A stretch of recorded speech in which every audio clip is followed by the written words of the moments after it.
Entonces, buenas tardes, queridos alumnos. Bueno, entonces vamos a hablar Buenas de tardes. qué tal, cómo van.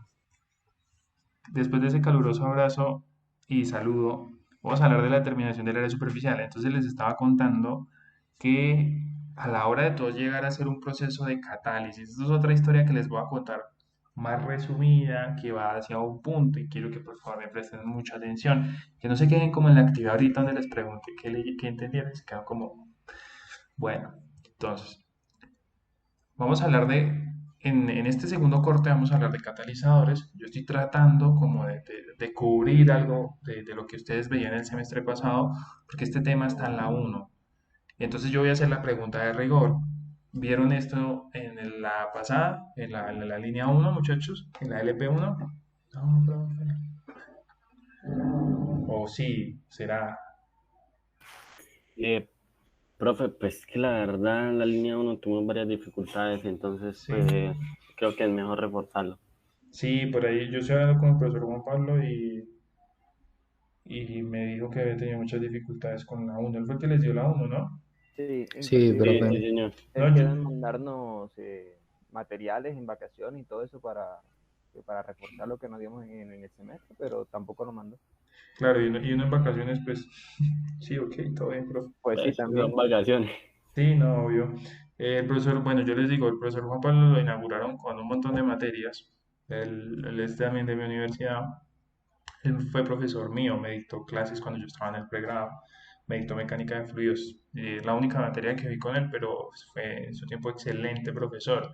Es muy buena gente. Y sí, él como que reconocía que el semestre pasado lo bombardearon con un montón de materias. Entonces, de hecho fue el que me pasó algunos libros, me dio algunas recomendaciones para esta materia. Y pues sí sé que hay como un vacío que estoy tratando como de cubrir, pero a la vez pues sí tengo que ir como avanzando. De todas maneras ya hemos visto algo sobre catálisis, eh, reaccioncitas, ¿cierto? Aplicaciones. Vamos a empezar a hablar de catalizadores y para hablar de catalizadores debemos determinar área superficial, porosidad, algunas propiedades. Yo no sé por qué, yo no sé si es con ustedes cuando tengo clases, que siempre que doy clases, el de arriba le gusta usar un taladro y empieza a taladrar. Cuestiones que uno no entiende, ¿sí o no? Dale usted con la escoba desde abajo. ¿Cómo? Dale usted con la escoba desde abajo. Sí, no, va a tocar como silencio. Bueno, entonces, a la hora de tú seleccionar un catalizador, ustedes ya saben que un catalizador funciona con absorción. La absorción. Entonces, pues, otra vez está taladrando. Porque, bueno, la absorción es un principio por el cual un catalizador funciona. Ya saben que hay absorción química o absorción física. De esa manera, nosotros debemos determinar una propiedad, que es el área superficial, o un componente que tenga una actividad catalítica o simplemente que tenga una actividad absorbente, necesitará una buena área superficial. Entonces les quiero preguntar, aparte del área superficial, ¿qué otra propiedad debería tener un catalizador o una especie que haga absorción?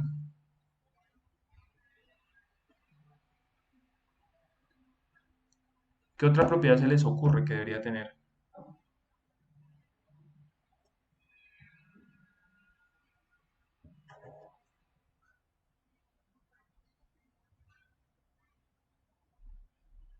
No se les ocurre ninguna.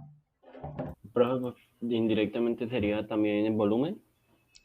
Indirectamente es el volumen, sí, sí, bueno, va ligado, como ustedes Sí. indirectamente, va implícito en el área superficial, pero listo, bien. Hablamos también de los poros, ¿no, muchachos? Entonces el tamaño de los poros, el diámetro, que también va implícito en el volumen. Entonces, sí, son las propiedades que ustedes deben tener en cuenta para cierta cantidad de absorbente, y digo absorbente y no catalizador, porque voy a hablar de generar de un absorbente. Entonces, esas propiedades son fundamentales para definir si un catalizador es bueno o si no es tan bueno. Entonces, aquí vamos a empezar, esta clase va a ser una clase muy sencilla acerca de cómo se puede determinar el área superficial. ¿Listo?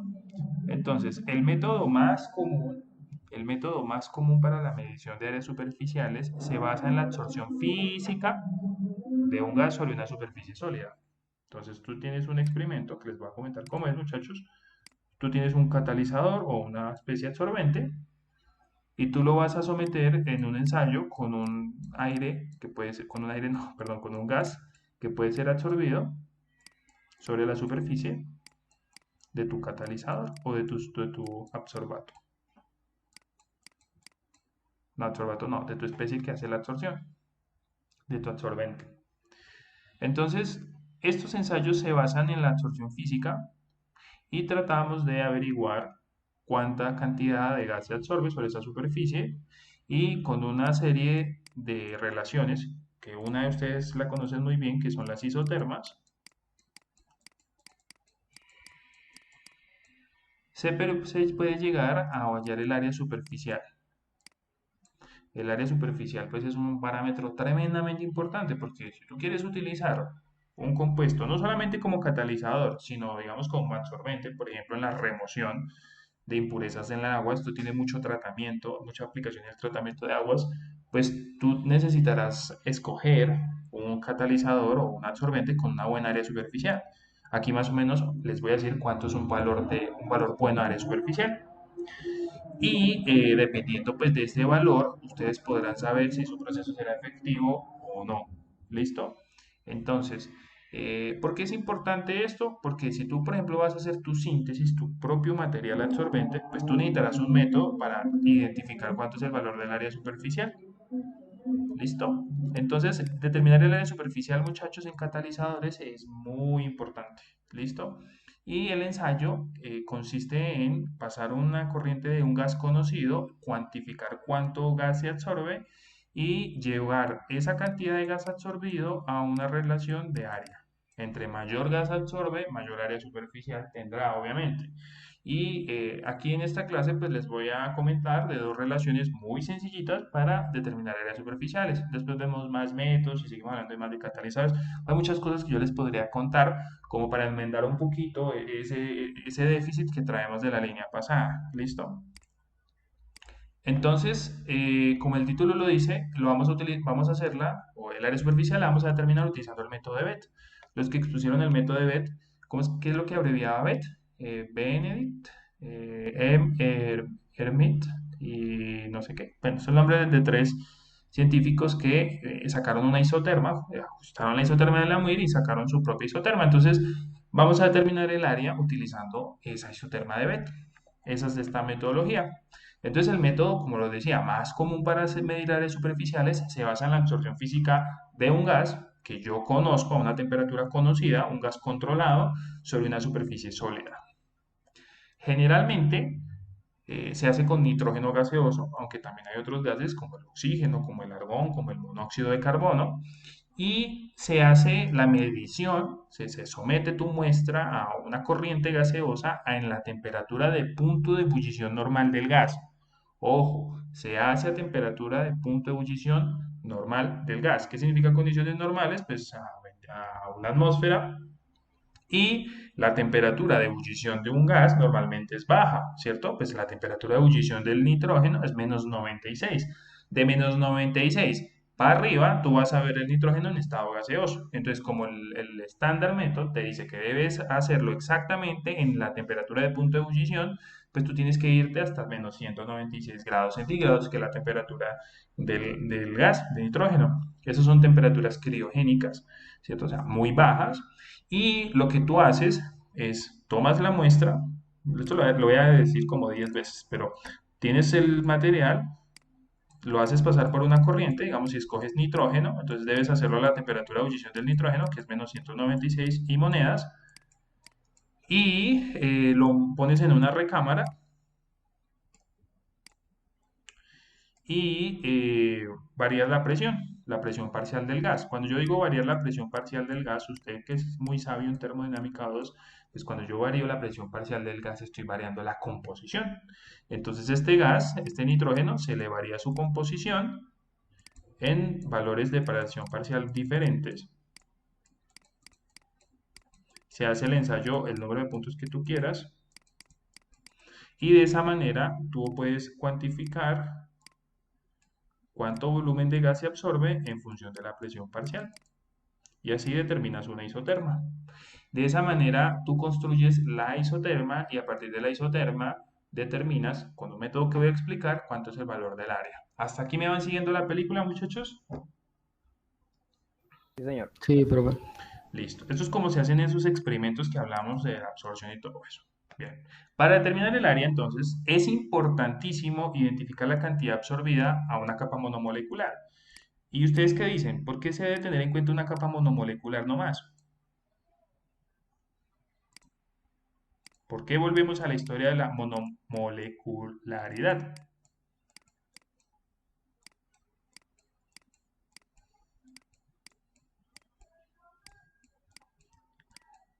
¿Por qué, muchachos? ¿Qué Pues estoy... no sé, yo diría que ahí es donde parte todo, ¿no? O sea, es difícil de determinar el área si Sí, es como la primera capa que se está lleno. forma. La Ajá, primera sí. capa que se forma es la que tiene en contacto el área.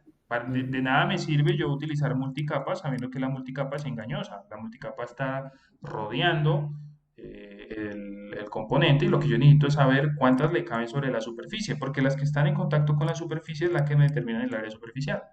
¿Tiene sentido o no? Exacto, sí. Si yo, por ejemplo, utilizo multicapas, pues las multicapas son engañosas porque la multicapa está absorbida sobre otra capa. Entonces, la capa que realmente me dice cuánta capacidad tiene la molécula es la monocapa. ¿Está claro eso? Sí, profe. Sí, Listo. profe, pregunta, en Señor. el segundo ítem, ¿qué pasaría si tenemos una mezcla y no simplemente el nitrógeno? Es que de hecho, es que se me adelantó un poquito, pero bueno, lo voy a comentar. De Ah, hecho, bueno, de perdón. hecho el gas debe ser una mezcla. ¿Por qué? Les lo voy a hacer en forma de pregunta. Yo soy medio harto y a veces solamente lo pregunto las preguntas que me hacen, pero es para que le encontremos lógica. Supongamos que yo aquí tengo un sensor, aquí en la entrada de la recámara.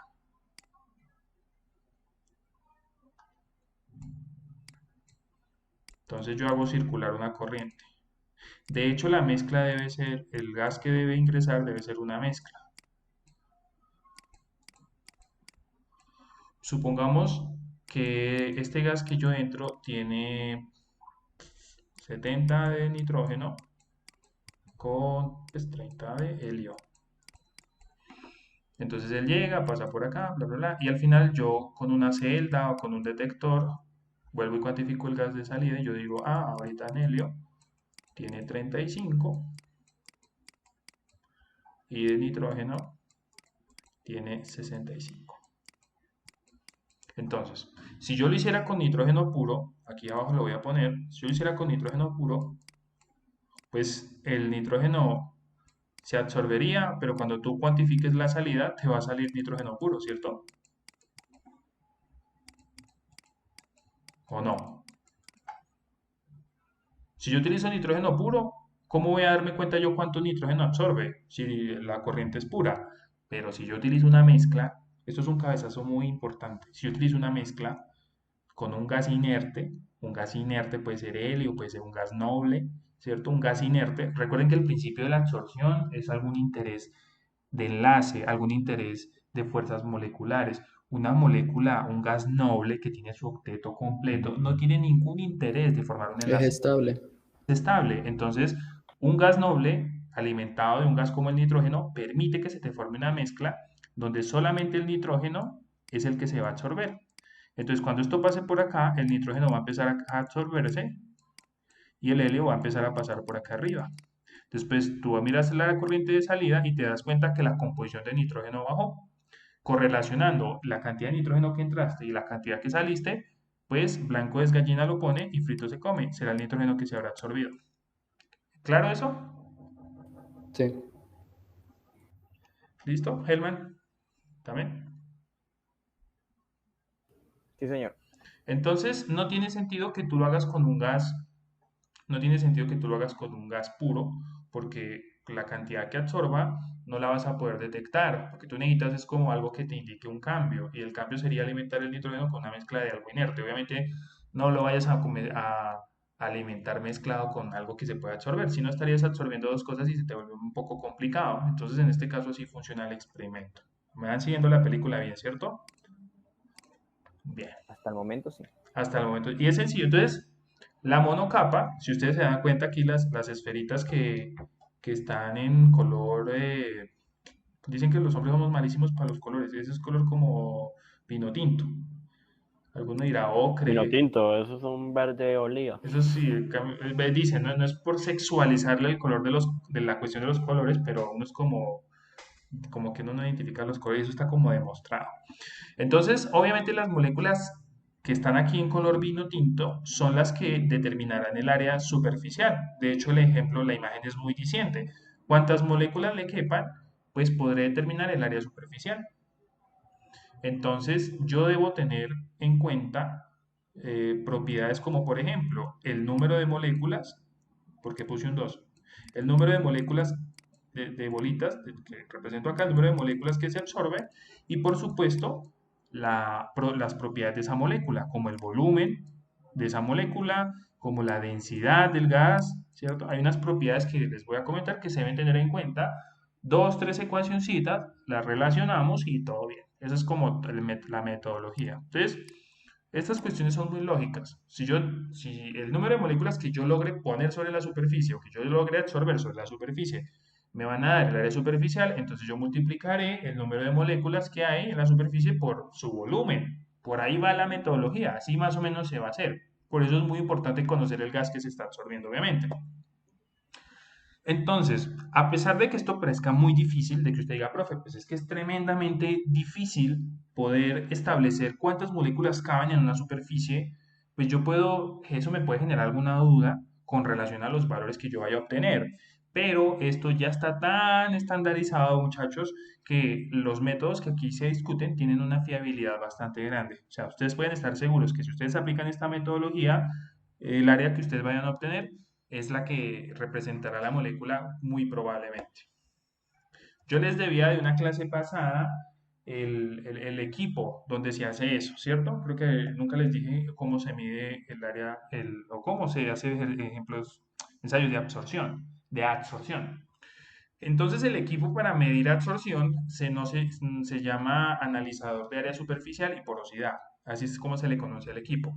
Entonces el equipo consiste en aquí pues bueno, no se ve muy bien, no sé si alcanzan a ver aquí donde estoy encerrando, como un tubo en U de vidrio. ¿No se alcanza a ver?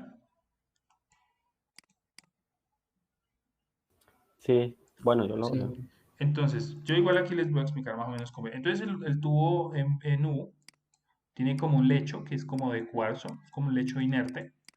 Y en ese lecho tú pones tu muestra.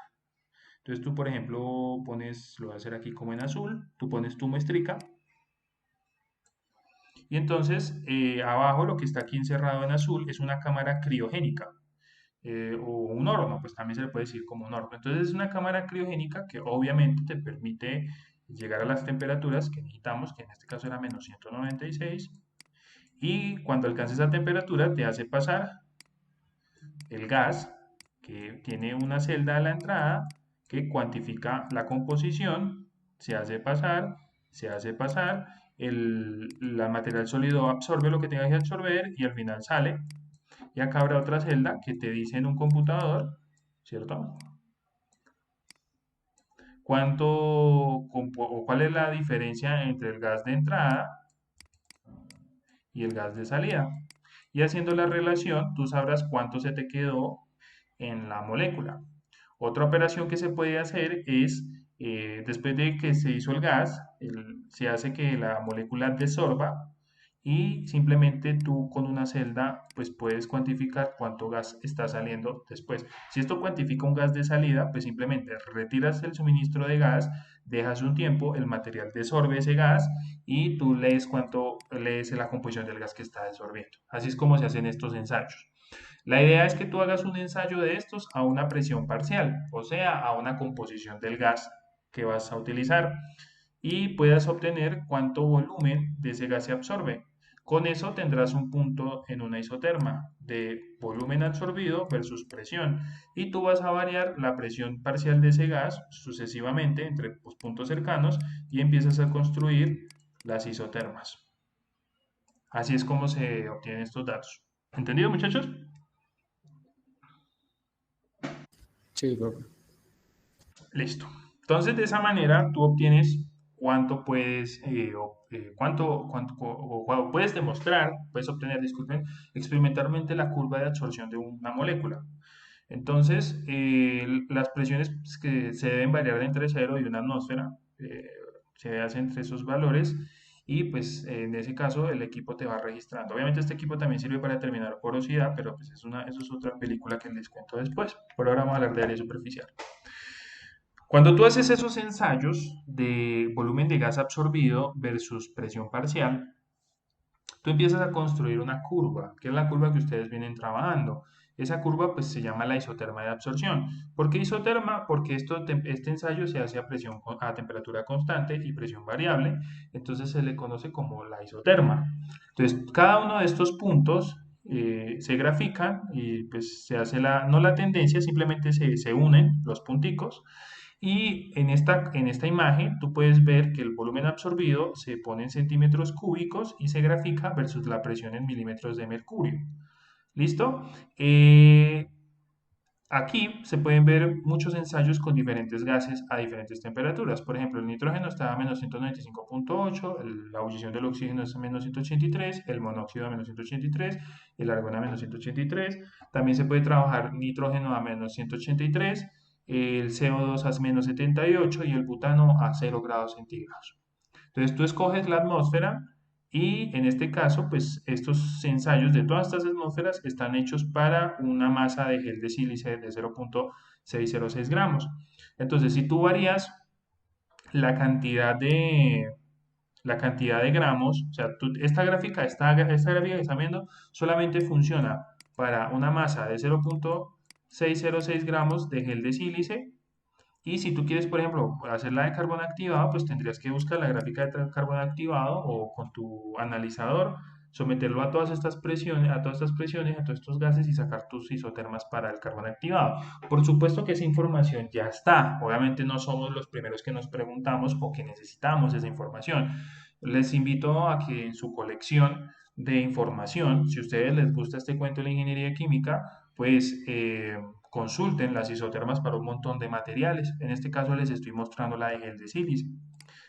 La cuestión del gramaje se puede ajustar. Tú puedes utilizar simplemente, no es que tengas que buscar infinitas gráficas, no, el gel de sílice te sirve para otras masas. Simplemente al final pues normalizas el peso, como les voy a mostrar, y ya sacas los datos, no pasa nada. Entonces, de esta manera se obtiene esto es lo que te ofrece el analizador, una gráfica de volumen versus presión, muchachos. Y lo que en este punto, pararnos en este punto, significa pararnos en el punto del corte pasado. Yo te doy unos datos, la vida, la ciencia te da unos datos de volumen versus presión, y obviamente como estos datos, tú dices, bueno, profe, ¿para qué? O te puede preguntar alguien de otra ingeniería, bueno, ¿y a mí para qué me sirve una curva de esas? Pues si tú la llegas a normalizar, perdón, si tú la llegas a linealizar, pues ¿qué pasa cuando yo la linealizo, muchachos? ¿Qué vimos en el corte pasado? ¿Para qué sirve normalizar una curva de volumen versus presión? Allá los parámetros. Hallar parámetros de la absorción, como puede ser la constante de absorción, el volumen máximo absorbido, constantes, por ejemplo, la de Freundlich, que me dice la afinidad que puede tener un absorbente sobre un absorbato. Entonces, la gran idea de tomar estas curvas y tratarlas matemáticamente, que fue lo que vimos el corte pasado, te permite obtener de un material parámetros tan impensablemente calculables hace 100 años como son constantes de equilibrio, afinidades, volúmenes máximos absorbidos de monocapas. Entonces, yo creo que el hilo conductor de este curso, todos van sabiendo por qué estamos haciendo estas cosas. Entonces, pues de aquí en adelante sigue lo que a ustedes les gusta, que es el tratamiento de los datos. Entonces, esta diapositiva que tengo acá es un resumen de la metodología que se va a utilizar. Entonces, el método se le conoce como un método de flujo, o sea, el método para determinar el área superficial, que consiste, esto ya lo dije, en pasar continuamente sobre una muestra de un sólido una mezcla de helio u otro gas no absorbido, o sea, un gas inerte, xenón, argón no, xenón, helio. ¿Qué otro gas puede ser? Dígame más gases nobles. ¿Argón? ¿El argón es un gas noble? Sí. Xenón, argón. ¿Qué otro gas noble hay? Se me olvidó la tabla periódica. ¿Criptón? Sí, Krypton, KR. Listo. Entonces, un gas noble o un gas no absorbido, porque no solamente son los gases nobles, porque el helio no es un, que no, iba a decir una borrada, el helio no es un gas noble, iba a decir, no solamente un gas que sea noble, sino un gas que no presente alguna afinidad con, con la superficie, aunque normalmente si te quieres curar en salud utilizas un gas noble. Y obviamente el otro componente es un gas absorbible.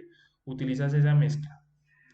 Entonces, la presión total de operación es constante, o sea, la presión total. Recuerden, yo no sé cómo estén ustedes en termodinámica, pero recuerden que hay una diferencia enorme entre la presión total y la presión parcial. La presión parcial de un gas es sinónimo de la composición del gas y la presión total es la presión relacionada a las condiciones atmosféricas a las cuales está ese gas. Entonces, cuando yo les digo que la presión de operación es constante, me estoy refiriendo a la presión total y la presión parcial del gas, me estoy refiriendo a la composición que tiene un gas. ¿Cierto? Termodinámica 2. Entonces, la diferencia entre presión parcial y presión total. Entonces, esto en pocas palabras significa trabaja a presión constante, a presión total constante, que normalmente es la atmosférica, y varía la presión parcial. Al variar la presión parcial de un gas, lo que estás variando es su composición. Si tú logras determinar un punto a esa presión, cuánto se absorbe, y tú lo haces para múltiples puntos, pues podrás tener una gráfica de volumen absorbido versus presión total. Claros ahí con la historia, ¿no? Tercero, el procedimiento consiste en hacer pasar una mezcla de composición conocida, obviamente tienes que conocer la composición, lo haces pasar por una muestra sólida hasta que el sólido haya absorbido la cantidad del componente absorbible en el equilibrio, obviamente, y esto pues te da el punto sobre la isoterma. Después se desorbe el gas, después de que lo absorbe, te permite desorber el gas calentando la muestra. Si tú calentas, yo no sé si ustedes sabían esto, que si ustedes calientan una mezcla o calientan el material, el gas se va a disolver y se hace pasar una corriente de helio puro. Para que el helio, si por ejemplo aquí esto tiene nitrógeno y tú calientas esto, ese es el efecto. El efecto que hace es que por el calentamiento, el movimiento molecular, pues hace que las moléculas se desorban. Y eso tiene mucho sentido, muchachos. Esto es una materia que si bien es una línea, muchachos, tiene unas cuestiones lógicas que son relativamente sencillas. Yo les daba un ejemplo en el corte pasado cuando yo les decía, les explicaba la diferencia entre absorción y desorción. Yo les decía, la diferencia entre absorción y desorción, suponga que tienes una pared muy adhesiva y tú lanzas 100 peloticas, pues algunas peloticas quedarán en la superficie y algunas por la gravedad hará que no se absorban, que se absorban en un principio y se suelten. Eso se da porque las moléculas tienen una energía rotacional que hace que ellas se suelten. Entonces, si tú logras obtener, por ejemplo, 4 moléculas que están absorbidas, pues tú necesitarás aplicarle, si tu interés es que se desorban, pues tú necesitarás aplicarles temperatura, que molecularmente significa moverlas, porque la temperatura es la cuantificación de la energía cinética, pues tú harás que ellas se muevan y si hago que se mueven, pues ellas se desorben. Entonces, si yo aplico temperatura a un gas que a un sólido que tiene absorbido algo, pues el efecto que lograré es que se desorba. Y si yo le hago pasar una corriente de helio, el helio captura las moléculas y yo después cuantifico ese helio de salida y miro cuántas moléculas carga y esas serán las moléculas que se me habrán absorbido. ¿Listo? ¿O estoy hablando muy rápido? Sí, bro. ¿Me van siguiendo la historia? Helman, que es el que me dice el que habló muy rápido, o el que, así es el que dice que habló muy rápido, o que era Pablo la que No, hablaba no, muy yo rápido. estoy entendiéndolo, estoy bien. Un costeño diciendo que habla muy Sí, rápido, eso sí sería. Sí. un costeño diciéndole a un tolimense que habla muy rápido. Porque soy negro, ¿verdad? ¿Cómo? Los Y tolimenses, que ya se volvió rolo. no, oigan, los tolimenses por tradición hablamos como así, largo. Bueno, yo no sé si ustedes tienen algún amigo del Tolima, pero hablamos despacio, como así, como aterrizados, pero yo hablo rápido. Entonces, me van siguiendo la historia, ¿sí o no? Entonces, si yo aplico temperatura a un gas, a una molécula que ha absorbido algo, pues genero que esas moléculas se me desorban. Efecto de temperatura, si les preguntan en el ECAS cómo hago que algo desorba algo, diga aplicándole temperatura. Entonces, de esa manera, yo puedo cuantificar cuántas moléculas se me absorben. Y así es como yo hago un ensayo de estos. Entonces, la cantidad desorbida se mide con una celda de conductividad térmica u otro tipo de detector. Yo no me quiero meter en el tema de detectores, de sensores. Eso se lo dejo a Jennifer con el control. Y esto proporcionará un punto sobre una isoterma. Con un punto en la isoterma hago sucesivamente más puntos que estén relativamente cercanas a esa, porque pues yo no voy a hacer puntos muy alejados, porque no la isoterma me queda súper fea. Te voy a hacer isotermas como puntos muy cercanos y eso pues me da la construcción de una isoterma. O sea, así se construye una isoterma a grandes rasgos. Ese es el aparato y esa es la lógica del experimento. ¿Tienen alguna duda hasta ahí, muchachos? ¿O todo bien? Vamos bien ahí. Sí, señor. Listo. Entonces, pues con estos ensayos, tú lo que obtienes es esta isoterma. A ver, ¿dónde está? Esta. Tienes una isoterma de absorción. Ahora, como yo ya sé que Lamuir, que Freulich, que de estos manes Beth, que Tenkin, se pasaron la vida, se ganaron premios Nobel por demostrar que si yo linealizo un dato, si hago un tratamiento matemático a estos datos, me da propiedades que un equipo detector no me puede decir, pues yo voy a hacer lo mismo. Voy a tomar mi curva y la voy a linealizar. La forma en que yo la linealizo, pues puede ser la Muir, puede ser Freulich, puede ser Tenkin, pueden ser Beth, puede ser la de Hellman, puede ser la de Wilber, la que ustedes quieran.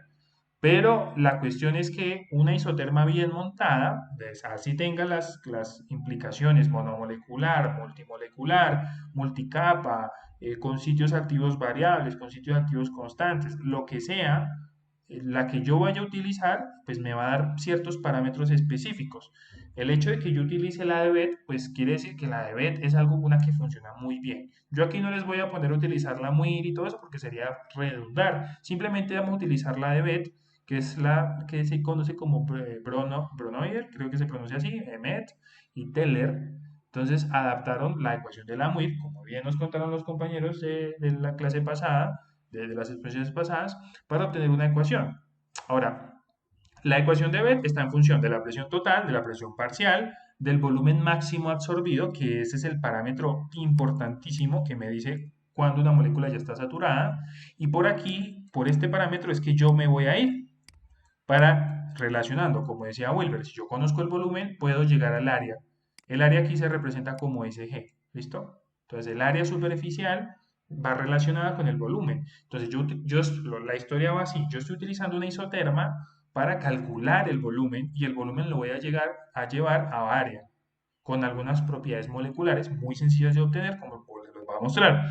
Estas constantes C pues son constantes del gas, que es una constante a temperatura a cada temperatura del sistema gas sólido, eso se puede obtener, no hay problema.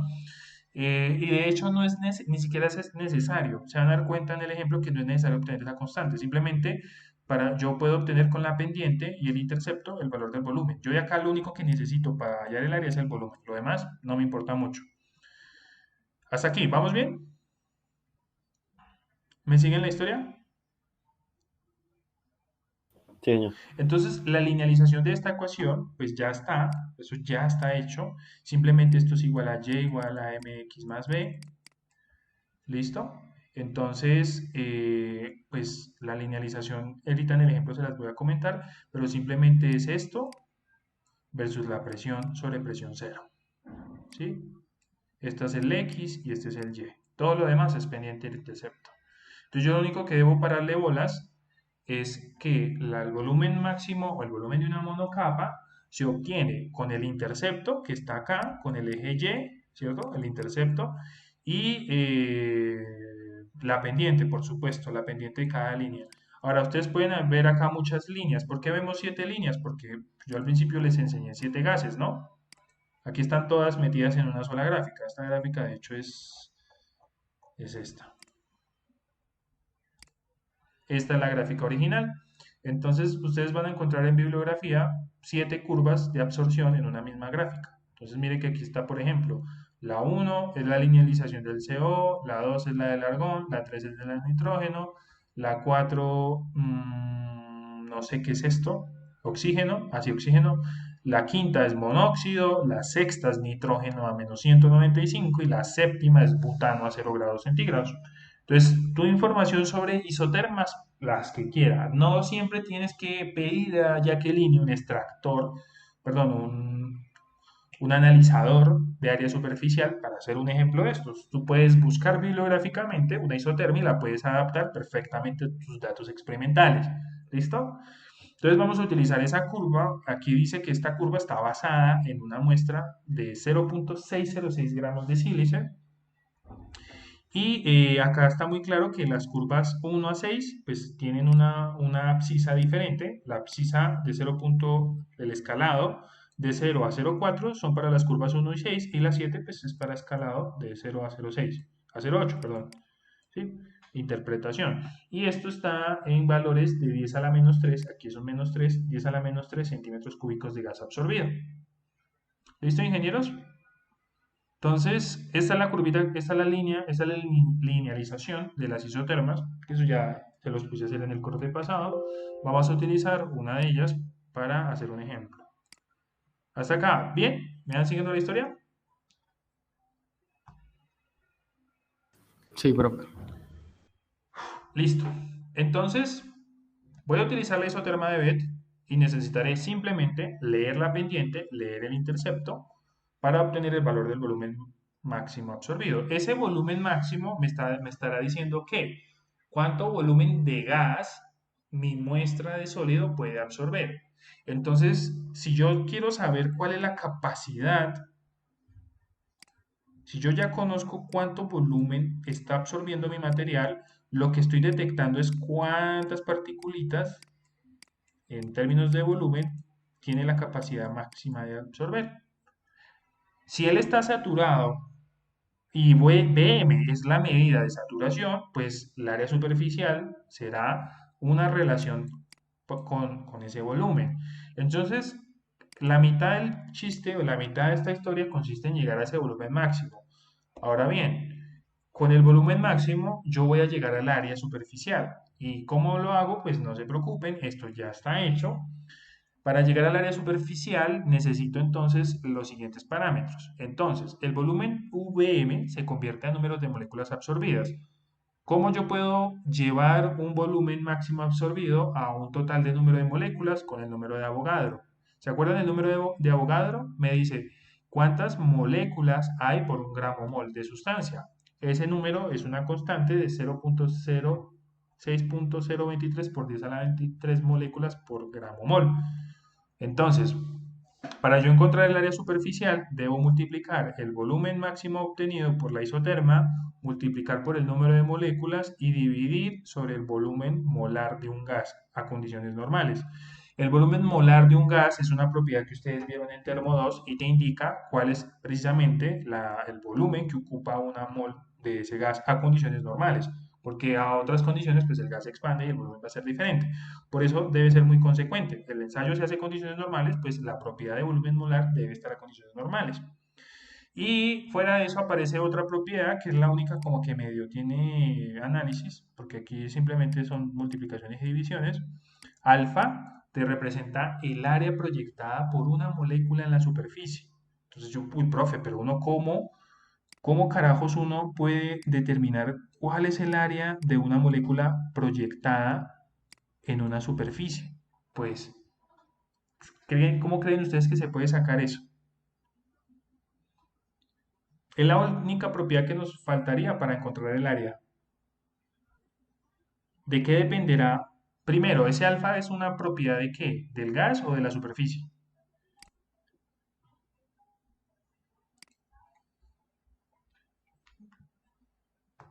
La superficie. Superficie, ¿no? No, porque no, porque la definición es área proyectada por una molécula en la superficie. ¿Cuáles son las moléculas que hay en la superficie? Pues lo que absorbe, ¿no? Ah, ya. Sí. ¿Cierto que sí? Entonces, pues yo estoy mirando acá lo que absorbe, pues lo que me está pidiendo alfa es que yo diga cuánto es el área de una molécula de esas, para que cuando yo la multiplique por el número de Avogadro me dé el área total de moléculas que se absorben y dividiendo entre el volumen del gas me pueda permitir el área total de la superficie. De ahí sale esa fórmula. ¿Listo? No tienen que demostrarla, pero les cuento por ahí por dónde viene. Entonces, alfa será el área proyectada por una molécula cuando se distribuye en paquetes bidimensionales, bueno, etcétera. Entonces, aquí otro autor, que fue este mismo Brunner, propuso que el valor de alfa fuera proyectada, fuera el área de una molécula proyectada cuando una molécula está distribuida en paquetes bidimensionales. Esto lo hizo y demostró una ecuación, que es lo que usted y a mí nos interesa, y es que para obtener el valor de alfa para una molécula de un gas cualquiera, simplemente hago esta operación, 1.09 veces el peso molecular del gas sobre el número de Avogadro por la densidad del gas a las condiciones de la absorción. Entonces, como yo estuve trabajando con nitrógeno, pues M será el peso molecular del nitrógeno, que es ¿cuánto? ¿Cuál es el peso molecular del nitrógeno?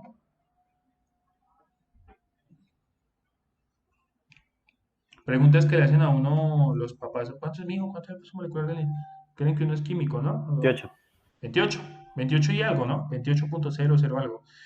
N0 0.026.023 por 10 a la 23 y la densidad es la densidad del nitrógeno a la temperatura de ebullición normal. Yo creo que usted como ingeniero químico, que para mí ya es, porque ustedes, los nombres que yo tengo aquí en este curso son nombres de personas que ya van muy avanzados en la carrera, pues yo me imagino que mis ingenieros saben cómo calcular densidades de un gas.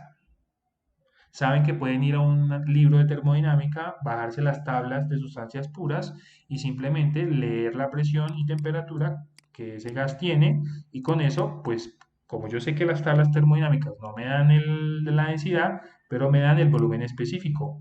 Y saben que el inverso del volumen específico, el volumen específico es como con una B, y el inverso del volumen específico es la densidad. También como pasaron por mecánica de fluidos, un ingeniero químico que está aquí sentado sabe que la densidad de un líquido casi no varía con la presión, perdón, con la temperatura, cambia levemente, por ejemplo la del agua cambia como un 0.1% en un rango como de 1000 grados y en cambio la densidad de un gas sí es muy dependiente de la temperatura. Entonces sabrá que la densidad del nitrógeno o del gas que esté utilizando se debe calcular. No siempre te la van a dar, ¿no? Académicamente yo se las doy, pero en la vida, cuando estés haciendo un ensayo de absorción, tendrás seguramente que abrir el libro de Termo 1, hacerte ahí las tabletas de sustancias puras, meter presión, temperatura y saber qué tipo de densidad tiene o simplemente descargas una tabla que diga cómo cambia la densidad del nitrógeno. Estos son datos que se pueden conseguir muy fácil en algún libro. Entonces, necesitamos densidad, necesitamos el número de Avogadro y tengo el peso molecular. De esa manera yo conozco el área proyectada por una molécula. Peso molecular dividido en la densidad me da las moles y las moles divididas en el peso molecular pues me da el área proyectada de una molécula. Todo tiene mucho sentido, ¿no, muchachos? ¿O qué?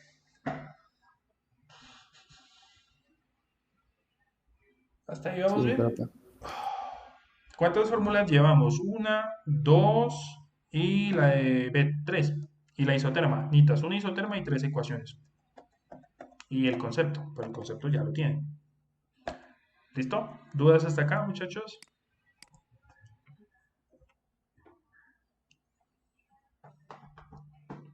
¿Ninguna? ¿Todo bien?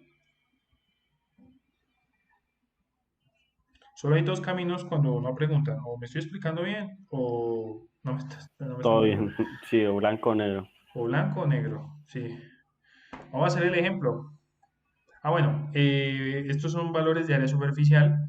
El área superficial aquí me faltó decirles. Esta es la formulita, no sé si la noten, al igual ahorita la vamos a utilizar. El área superficial se mide en metros cuadrados por gramo. Así es como se reporta. Dentro de los catalizadores o los absorbentes, ¿ustedes han escuchado algunos absorbentes clásicos, muchachos? ¿Cuál es el más famoso?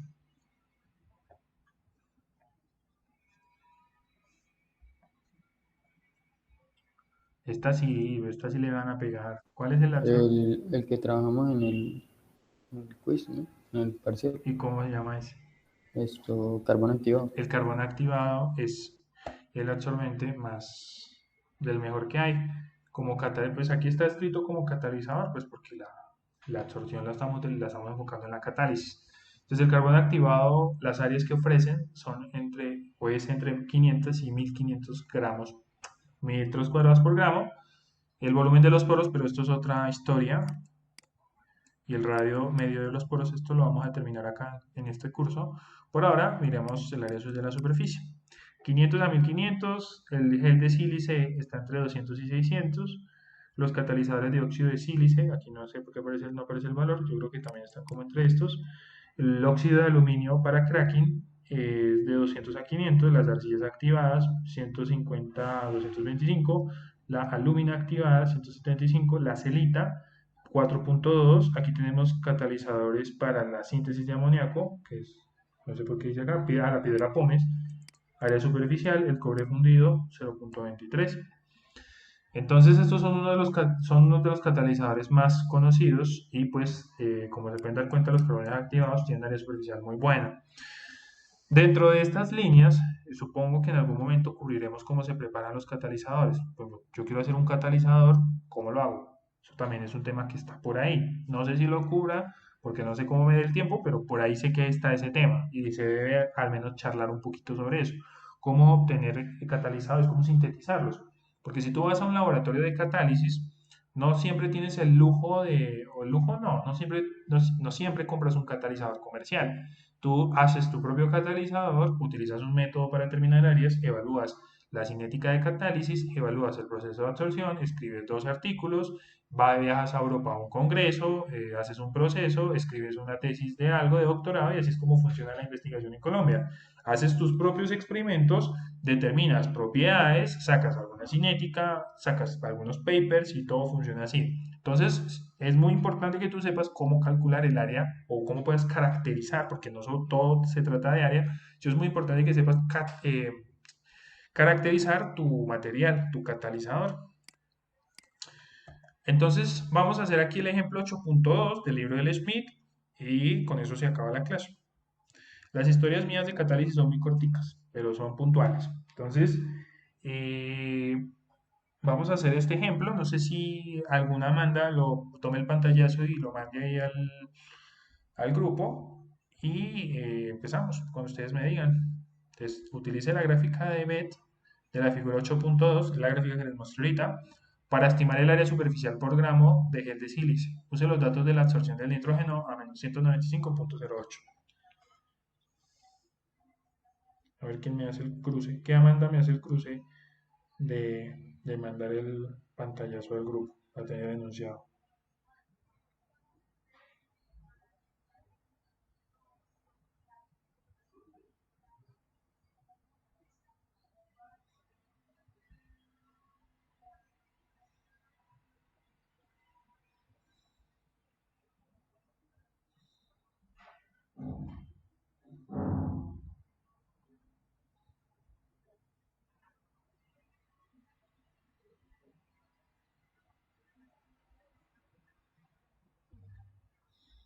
Listo, y efectivamente, Tatiana mandó muchas veces, Tatiana. No mentiras, Amanda, gracias. Ahí llegó el enunciado. Entonces, bueno, ¿por dónde empezamos, muchachos?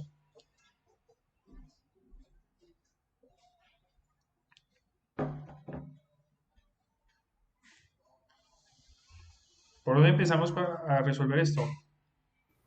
Tocaría ver la gráfica primero, ¿no? Tocaría ver la gráfica. La gráfica. Parámetros. ¿Y para qué la gráfica?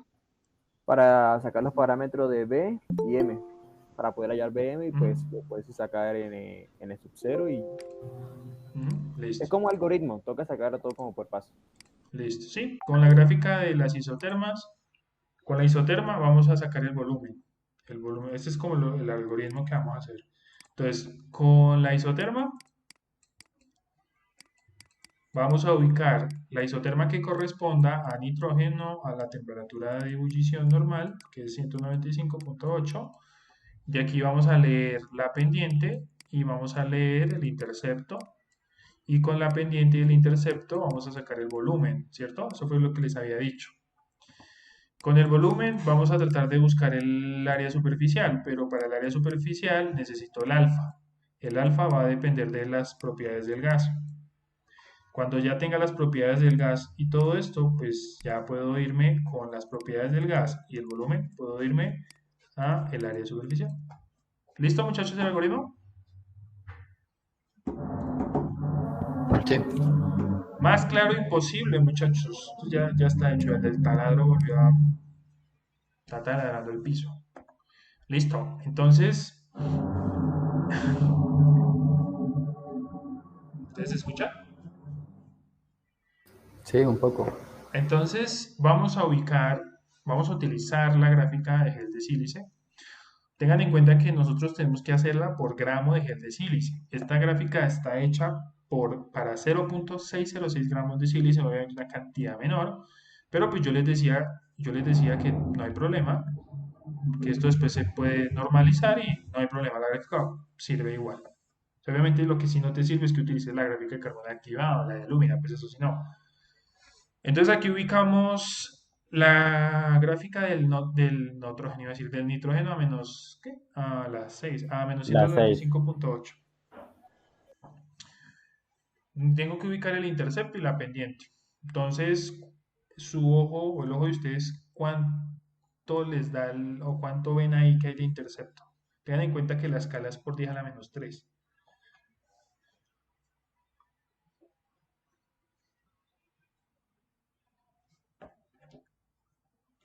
¿Cuánto da ahí, muchachos?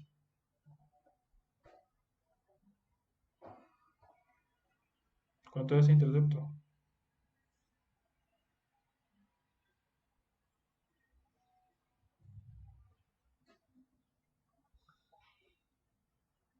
Hola. Profe, creo que es como 0.15 más o menos. Como 0.15 por 10 a la menos 3, ¿cierto? Sí, señor. Entonces el valor que está reportado, el valor exacto es 0.1 por 10 a la menos 3. ¿Qué más necesito? El intercepto. ¿Cómo se lee no, este es el La intercepto, la pendiente. pendiente. Entonces la pendiente pues se hace Cuando dos dos puntos. puntos cualquiera. Obviamente el punto más fácil de tomar es el punto de la intercepción, ¿cierto? Que ya lo tenemos. Y algún punto sobre la gráfica. Entonces yo puedo leer la pendiente, el delta Y sobre delta X, el popular delta Y delta X, entonces el delta Y sería dos puntos que se toman, en este caso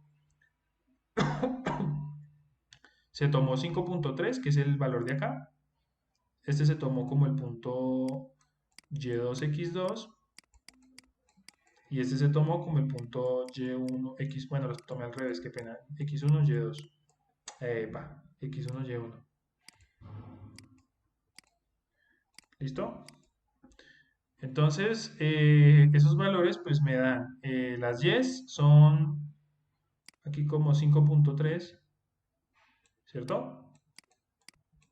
Y 0.1, entonces 5.3 menos 0.1 por 10 a la menos 3.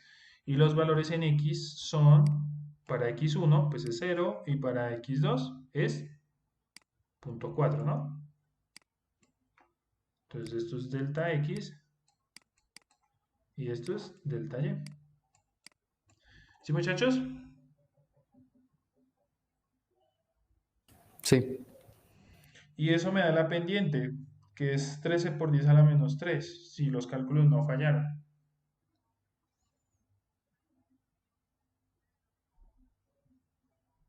Sí, da 1.3, pero por 10 a la menos 2, o sea, 13 por 10 a la menos 3 centímetros a la menos 3.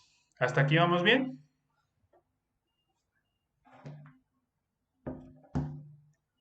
Sí, señor. ¿Qué sigue ahora?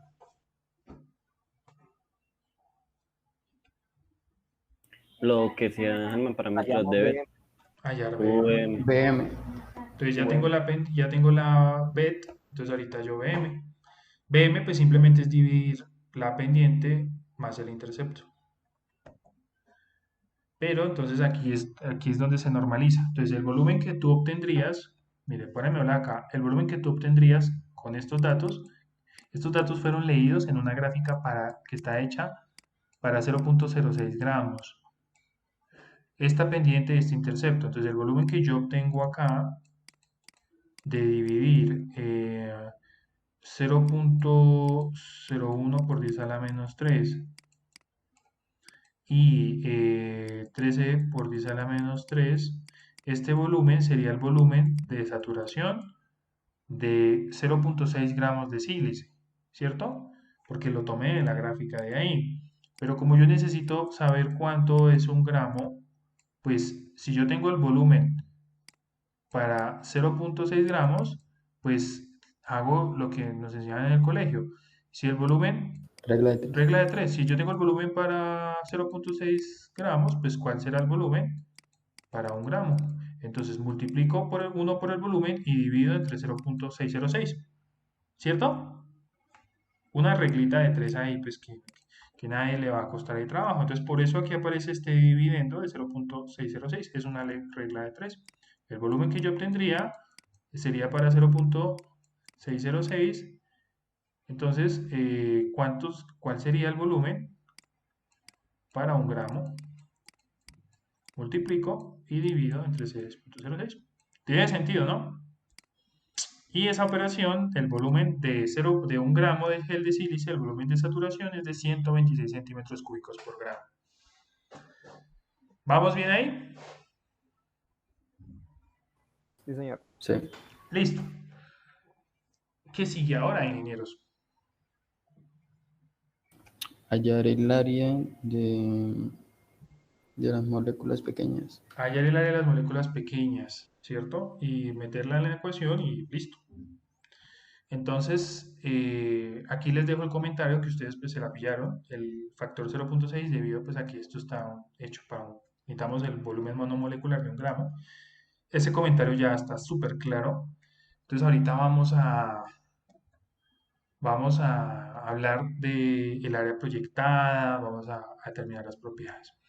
Entonces yo para terminar mi ejercicio, yo aplicaría esta ecuación. Entonces yo ya tengo el volumen de 1 gramo de gel de sílice saturado.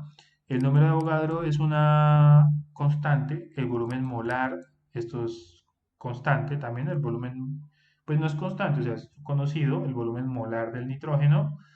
Y aquí el chiste sería encontrar el alfa, ¿cierto? ¿Cuánto vale Sí. una molécula, cuánta área tiene una molécula proyectada de nitrógeno a esas condiciones?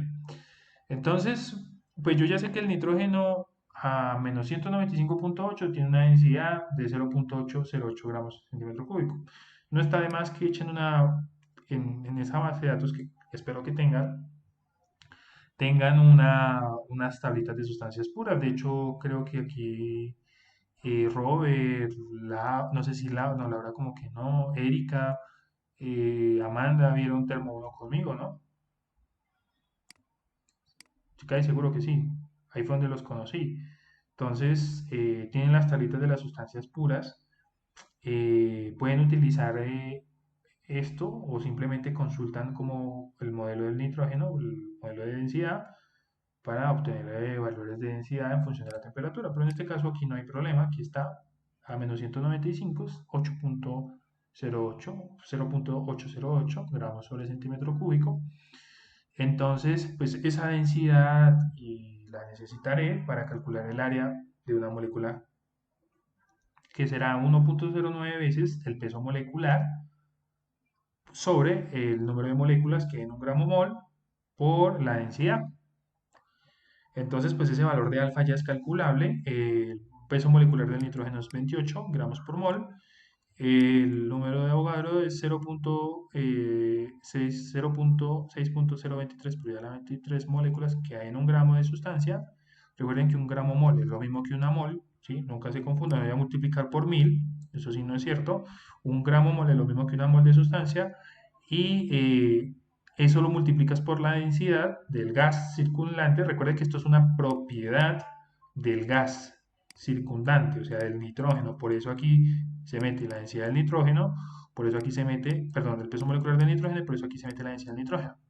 Eso se eleva a la 2/3 y ese valor da 16, aproximadamente 16.2 por 10 a la menos 16 centímetros cuadrados. Esa es el área en centímetros cuadrados que proyecta una molécula. ¿Bien hasta ahí?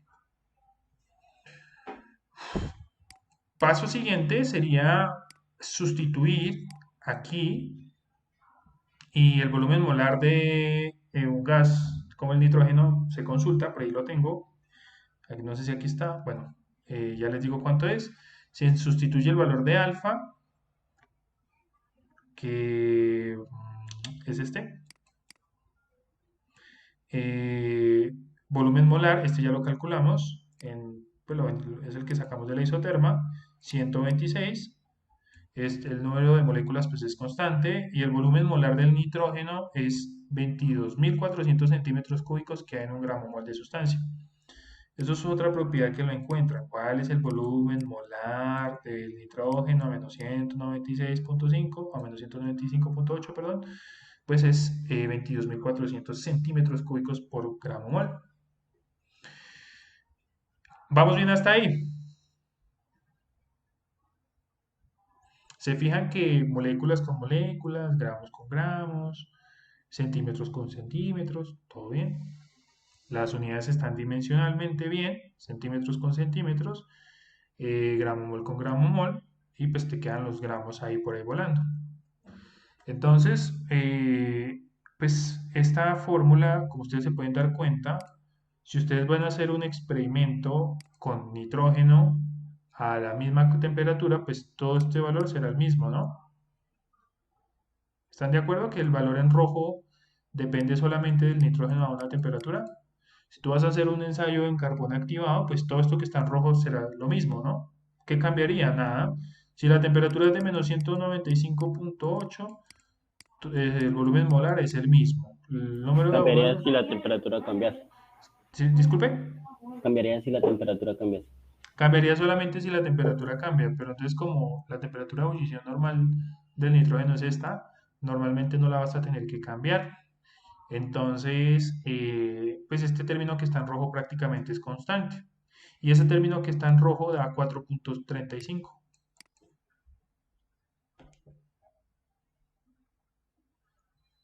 4.35. O sea que yo simplemente, después de haber hablado una hora larga, pues puedo decirles que si usted tiene nitrógeno a 195, menos 195, usted simplemente necesitará aplicar esta fórmula, 4.35 por Bm. Y ya, solamente reemplazo Bm y esto me da en metros cuadrados 550 metros cuadrados por gramo. Y así, muchachos, se hace la magia de las áreas.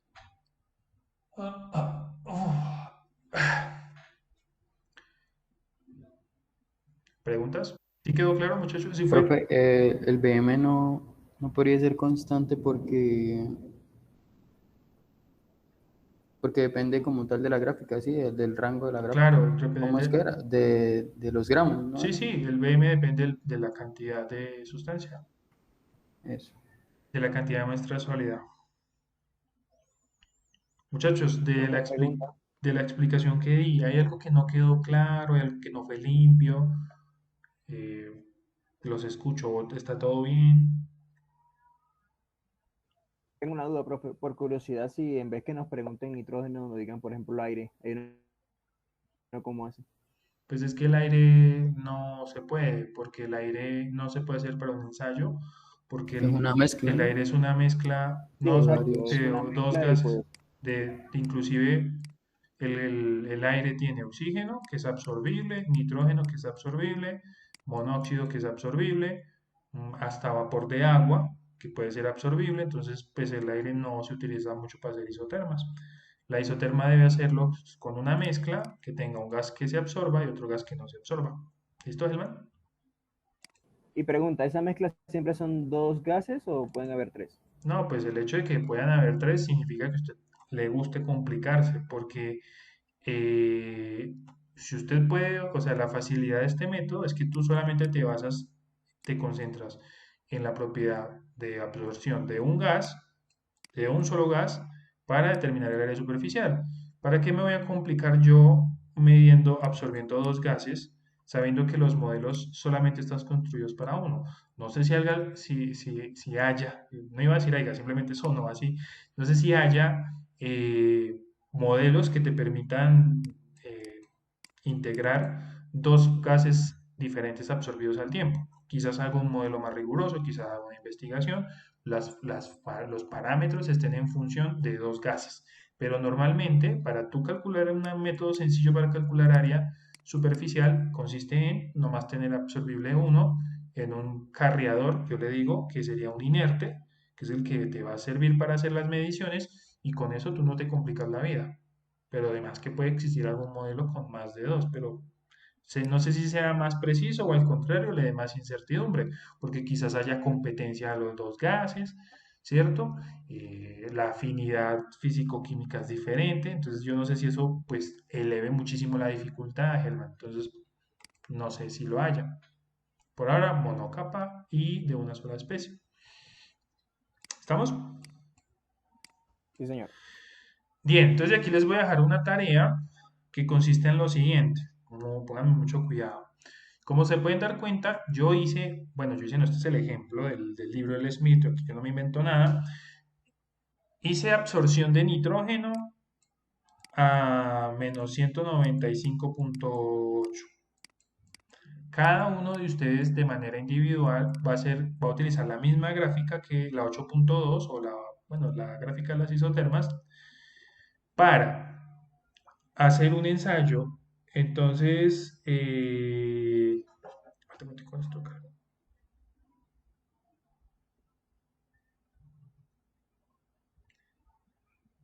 entonces, cada uno va a hacer lo siguiente. Uno va a hacer su propio calculito, lo puede hacer en Excel o como quiera. Entonces, varíen, utilicen, por ejemplo, otro gas. Entonces, por ejemplo, Hellman quiso hacerlo en monóxido. Entonces, pues, el intercepto y la pendiente, pues, lo va a leer de otra gráfica. Y cambien el gramaje del sílice, que tampoco es algo del otro mundo, porque simplemente la regla de tres con otro número. Entonces, cambien gramaje, hagan un delta gramaje ahí. eh, si quieren hacerlo con una isoterma, con otra o con la 7, lo dejo al gusto de cada uno. Voy a ver qué tanto voy a ver quién es el que mejor me trae un análisis de esto, el que me traiga un buen análisis, el mejor análisis le voy a poner un 5 o los dos mejores análisis les voy a poner un 5. Entonces, el que quiera variar el gas, si, profe, mire, yo traje los mismos cálculos para nitrógeno, lo hice para argón, lo hice para oxígeno, varía el gramaje, aquí está la gráfica de cómo varía la absorción en función del gramaje, aquí está cómo la absorción da mejor en nitrógeno, porque eso es algo que alguien me puede preguntar. Obviamente que un gas te puede dar un valor de área superficial, se supone que el área superficial para un gramo de gel de sílice debe dar la misma, porque el área no depende de la temperatura ni el gas absorbido, simplemente depende de él, o sea, no depende de nada, es una variable independiente.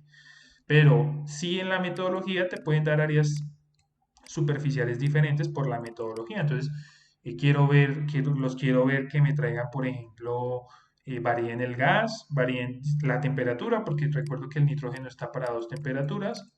Entonces quiero que me digan cuál es la diferencia entre hacerlo con dos temperaturas. Si usted quiere hacer su programita en Excel para variar el gramaje, mejor dicho, en la tarea, en los detalles se ve la calidad. Entonces, si usted, por ejemplo, viene, no, profe, mire, yo hice la absorción de monóxido a 2 gramos y ya, está bien, está muy rica la explicación, pero bueno, está bien. Si usted, por ejemplo, le sacó el tiempo, tiene hasta el fin de semana, pues hasta el viernes, profe, mire, yo varié todos los 5 gases, varié el gramaje, varié la temperatura, esto fue lo que encontré, perfecto. ¿Sí está clara la tarea?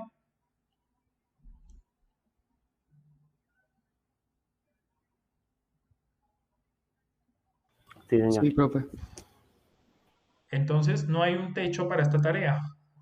Usted escoja qué quiere hacer con esta gráfica, traiga la próxima clase analizada, así como yo se los expliqué, el Excel, todo eso, y me muestran cómo les va leyendo esas áreas. Si quieren un libro O guía, sea, en diapositivas, profe. pues sí, o en Excel, pues, como usted quiera, usted ya está muy grandes. Preséntenme los datos como ustedes quieran. Hagan de cuenta que ustedes van a una junta, uno escoge si las hace en Excel o las hace en PowerPoint, como guste. ¿Sí, muchachos? Y el caso es que sepa transmitir la información. ¿Listo? Miren cómo yo lo hice, las formulitas, el paso a paso. Si yo, por ejemplo, quisiera mostrar más, pues hago un Excel o alguna vaina. Y el libro que es muy bueno para esto, muchachos, es el Smith, capítulo 8 catalizadores sólidos. Mi clase es basada de ahí, pues todas las clases prácticamente. Preguntas, sugerencias, comentarios, halagos. No, mentiras. ¿Estamos bien? Esto se supone que lo debían ver en la línea anterior. ¿Sí? No estoy seguro si este tema esté en esta línea. Es un tema que obviamente, por supuesto, que he dado en la línea 1, pero creo que les viene bien determinar un área superficial, determinar la porosidad, determinar una isoterma. Creo que son cosas que si usted escogió esta línea por casualidad o porque no le gusta la simulación, no sé, pues es algo que creo yo que usted debería saber. Y no importa si no lo vio el semestre pasado, el caso es que hoy ya lo saben. No hay excusa si el otro semestre el profesor les pregunta, muchachos, ¿saben hacer isotermas? No, profe, el profe Alex tuvo muchos problemas. No, ¿cierto? La vimos y si no, pues no la vimos. ¿Listo? Pues dejamos hasta ahí. Ya se me acabó la clase. Listo, profe. Un Vale, abrazo, profe. muchachos. Espero que haya quedado clara la tarea y que les haya dejado algo en esta horita y media. ¿Listo? Nos vemos el viernes si Dios quiere, Dios mediante. Chao.